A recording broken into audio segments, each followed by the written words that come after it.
This is News 25 with Deanna O'Donnell and Missy Kohler. News 25, local news you can count on. Today's news is brought to you in part by Dr. George Leeks, Pahrump's optometrist since 1990, offering full spectrum eye care for children and adults. Call today, 727-8300. News is also brought to you by J.K. Nelson Law.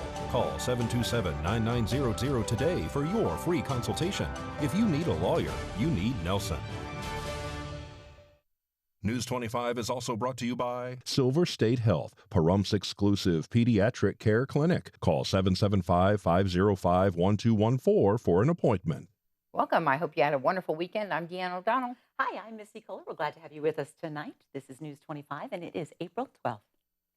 Well, Pahrump family is getting help from the American Red Cross after their home was heavily damaged by fire Sunday morning. Around 9:30 in the morning, Pahrump Fire Rescue is dispatched for a report of a possible structure fire. The initial report was that there was an outside fire that was extending to the structure. As crews were responding, we saw a large plume of smoke developing in the area. So crews pretty much knew they were going to be going to work. We responded with a full first alarm assignment from all three stations. As Engine 3, which is the local station, arrived, they found heavy fire showing in the primary dwelling. They commenced a defensive exterior attack.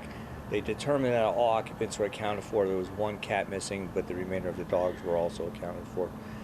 Crews quickly extinguished the fire and placed it under control within about an hour after arrival. The state fire marshal was called to help determine what the origin and cause of the fire was. We believe it was an exterior fire in the rear of the building.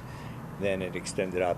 The occupants simply didn't know that there was a fire in the backyard until motorists, passing motorists, and neighbors notified them. So in this particular case, it appears that maybe in the area of the rear porch that there was an unknown ignition source.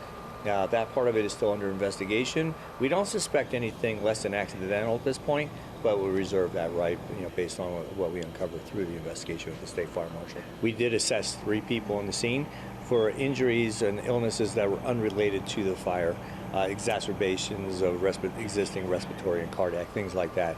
We did transport 2 to the local hospital again, but it wasn't a result of the smoke conditions or anything. Well, Chief Lewis says that the missing cat was found later and had apparently escaped the fire unhurt. A man wanted for allegedly driving into a Nye County Sheriff's Office deputy last week is still on the run, but 2 other people have now been arrested in connection with the incident. The Sheriff's Office says detectives received information that wanted fugitive Eric Daly's vehicle was being moved from a location in the desert where he had reportedly hidden it to a home on Landmark Avenue in Pahrump. That's the same vehicle the Sheriff's Office says Daly was driving when he ran into a patrol vehicle in the CVS parking lot last week, then took off. After they left the home on Landmark Avenue, detectives stopped the 2 men who had moved Daly's car. The Sheriff's Office has identified them as 46-year-old Joshua Paskavan and 43-year-old James Watson, both of Pahrump. Both were arrested. Authorities say Paskavan is facing charges of accessory to a crime and destruction of evidence. Watson was arrested for an outstanding warrant.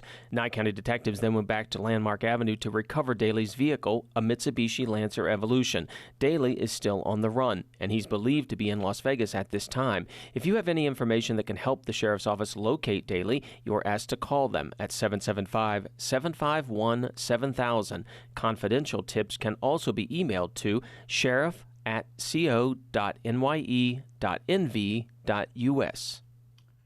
Well, after more than 2 weeks on the run, a suspect wanted by the Nye County Sheriff's Office has turned himself in. The Sheriff's Office says Matthew Ursua turned himself in to Nye County deputies Sunday evening. You might remember 2 weeks ago, the Sheriff's Office had asked for the public's help in locating Ursua, who was wanted for aggravated stalking stemming from a complaint last month. After his arrest, Ursua was booked into the Nye County Detention Center. Valley Electric Association crews were busy Saturday after a 2-vehicle crash damaged a power pole on Pahrump's south side.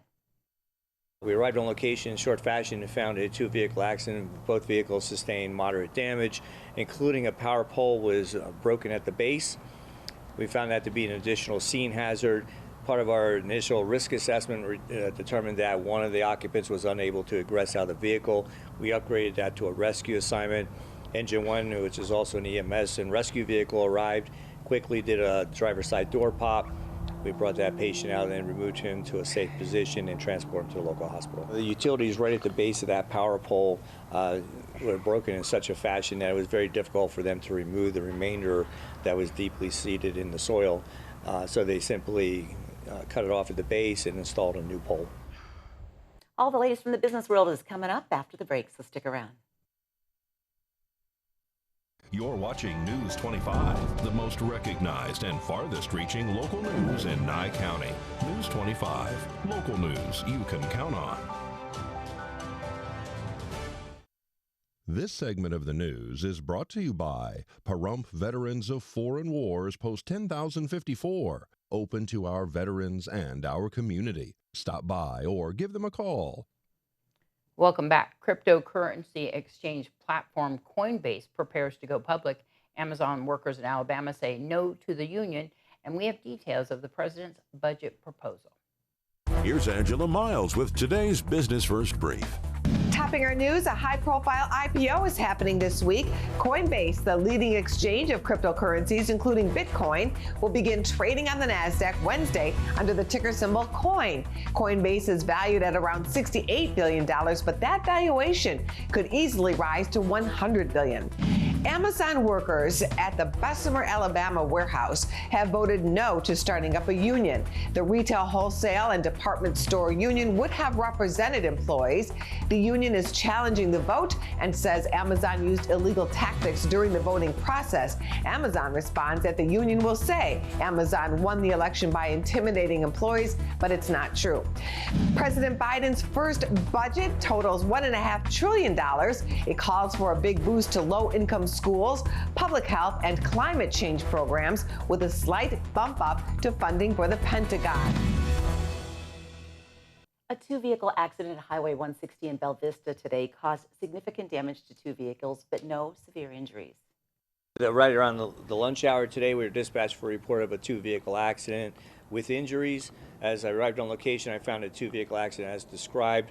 I found a Nye County Sheriff's deputy was on scene, and we completed a scene assessment, found no additional scene hazards. We found that there was at least 4 involved in the accident, 4 persons, 3 in one vehicle, 1 in the other, and one of the people in the 3 car was actually an infant. We quickly did a medical assessment. We found some injuries, but nothing substantial. All parties opted not to go to the hospital today, and the Sheriff's Office with NHP were investigating the cause. Thanks so much, Scott. Well, hot and dry weather conditions like we've had lately make for perfect fire conditions. Scott Lewis from Pahrump Valley Fire and Rescue talks about Southern Nye County's red flag warning. We've just been notified as we were speaking, doing the interviews, that Southern Nye County is in red flag warnings tomorrow, which means low relative humidity, high sustained winds, and high temperatures. So what it means to us is it's the perfect conditions for erratic fire behavior. So we're going to be getting that message out to all of our troops, and then we're notifying the public.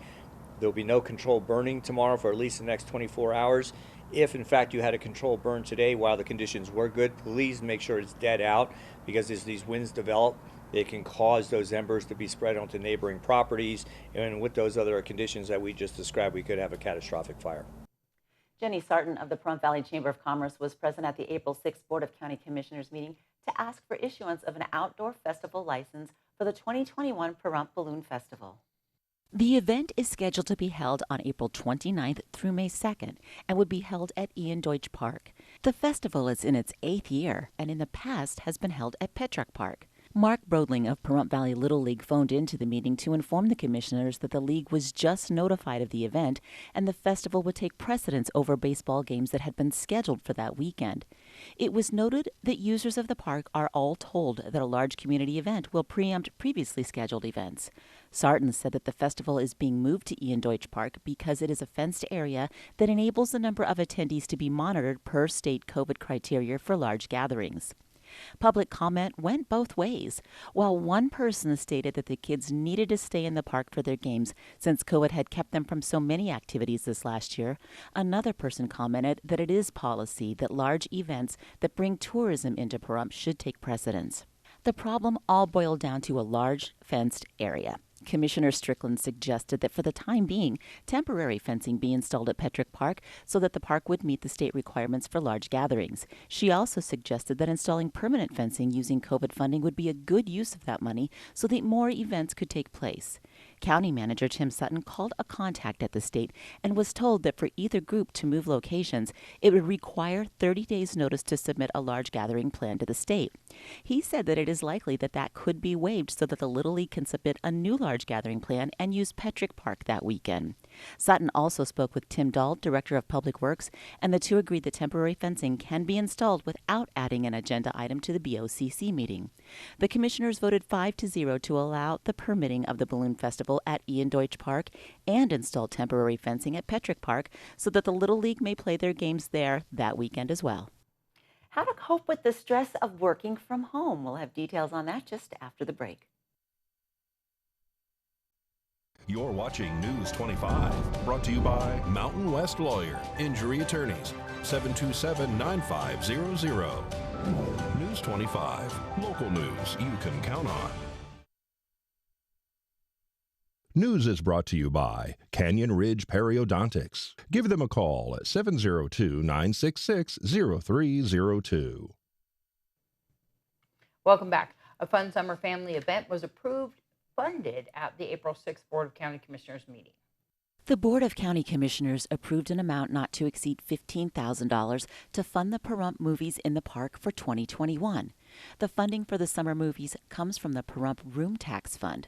Movies are shown outside at Ian Deutsch Memorial Park, and attendees are invited to bring a blanket and some lawn chairs and take a place on the lawn in front of the screen.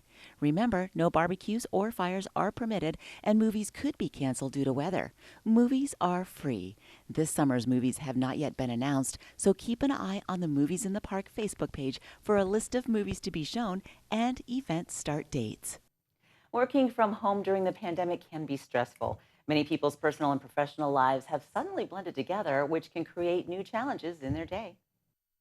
People often experience burnout when they feel like things are out of control, when they have a lot of stressors and they do not feel like their needs are being taken into account, or they don't feel like they can do something about the stressors. So burnout just isn't about the volume of the workload. It's about how much control the worker feels like they have. So what can you do if you're feeling burned out? Don Potter, who is a psychologist for Cleveland Clinic, says it's important to set boundaries while working from home. For example, you may be tempted to check your emails after your shift or finish up a project, but you really should try to unplug for the night. It can also help to create a designated office space in your house to limit any distractions. And don't forget to take some time for yourself during the day. If you used to go out to the gym but can't anymore, consider going for a walk or a bike ride on your lunch break. Finally, don't be afraid to let your supervisor know if you're struggling. I think the COVID pandemic has really caused us to have to be more creative in the way we take care of ourselves, the way we socialize with other people,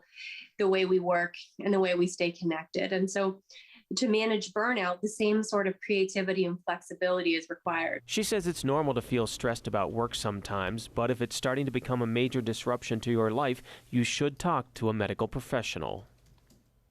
Thanks to Brad Francis for that report. Well, today's Save a Pet, we're back inside the cat room at Desert Haven Animal Society. That's where Darby O'Donnell introduces us to a cat named Freya. Today's Save a Pet is proudly sponsored by Jason Ernest with Mountain West Lawyers. Call 775-727-9500. Hi, I'm Darby here at Desert Haven Animal Society, and today we are joined with Freya. Freya is a 1-year-old domestic short-hair gray and white tabby. She has little white mitten paws and a little bit of white on her chest and everything. She's super sweet. She's a very little kitty. They say she's extremely friendly. She did just have kittens, but she is all spayed and ready to go now and find her forever home. If you want to come and see Freya or any of the cats here in the cat room, please give them a call ahead of time to make an appointment. 775-751-7020, or you can look them up on their Facebook page at Desert Haven Animal Society. Romeo's behind us, like, still yelling about how he wants to go home.